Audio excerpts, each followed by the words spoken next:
रवीनी त्याची 40 वय ओलांडल्याच्या नंतर 39 किंवा 39च्या आतमध्ये ह्याचं तो थोडाफार सुधारायला लागला. शपथ खाल्ली की मी असं नादाला लागणार नाही. काय वरची काय कृपा झाली काय माहिती या रवीवर. यांनी सगळं सोडून दिलं, मटका बिटका दारू सगळं सोडून दिलं आणि या पट्ट्याचं लग्न झालं. बापरे, खरं खरं लग्न झालं. तुझं घरामध्ये पाळणं अजून काय हल्लाच नाही, म्हणजे ह्याला मुलं बाळ झाले नाही.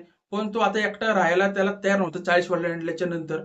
तरी पण तो मोनिकाकडे यायचा आणि तिकडनं ते पैसे घ्यायचे. मोनिकाला हे माहिती नव्हतं हिने लग्न केलेले.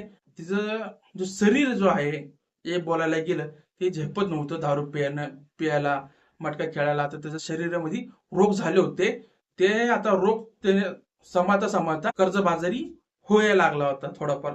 आणि पण वरची काय कृपा झाली काय माहिती, त्याला रोग तर झाला पण आता खर्च थांबला, म्हणजे हॉस्पिटलचं ते खर्च कमी झालं. काय रोग झाला ते काय मला काय माहिती नाही, कुठला रोग झाला त्या रवीला. तो